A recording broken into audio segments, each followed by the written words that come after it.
তুমি কি ভাবছো আমাকে এই অবৈধ লিগ্যাল নোটিশ, আমার নামে অবৈধ জিডি, এগুলো করে তুমি বাবা সন্তানের ইয়ে থেকে আমাকে দূরে সরাই দিবা?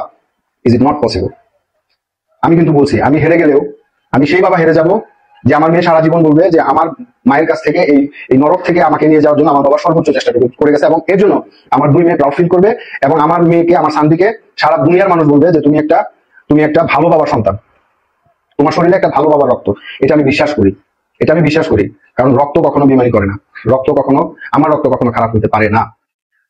ফেসবুক আদালত কিনা? ফেসবুক কি আদালত? কথা বলতে হলে আদালতে আসো। ফেসবুক যদি আদালত না হয়, তাহলে আমার নামে, আমার পরিবারের নামে কেঁদে কেঁদে এত বিচার দেওয়া হয়েছে, আমাকে এত খারাপ করা হয়েছে, আমার ফ্যামিলিকে এত খারাপ হয়েছে, তখন আদালত ছিল। এই আদালত কবে বন্ধ হয়ে গেল? আমার তো যদি এই যে জিডির মতো করে, এরকম লিগেল নোটিশের মতো করে যদি বলতো যে ফেসবুক, তো তখন আদালত ছিল, এখন এটা ফেসবুক হয়ে গেছে, আপনি আর কথা বলতে পারবেন না। তাহলে আমি আর কথা বলতাম না।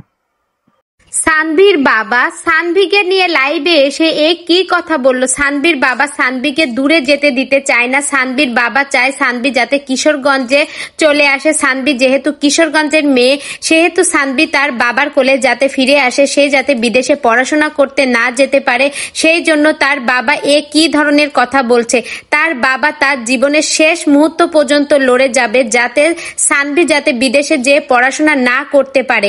ওদিকে টনি কিন্তু সানভীকে বিদেশেই পড়াশোনা করাবে, অনেক বড় স্কুলে।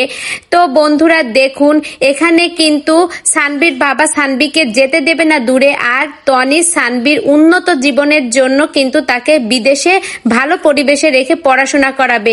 এখন কি একটা সমস্যার ভিতরে পড়ে গেল সানভী ছোট একটা বাচ্চা, মাত্র ওর 11 বছর বয়স। এই বয়সে ওর ব্রেনে কি এক ধরনের চাপ পড়ছে।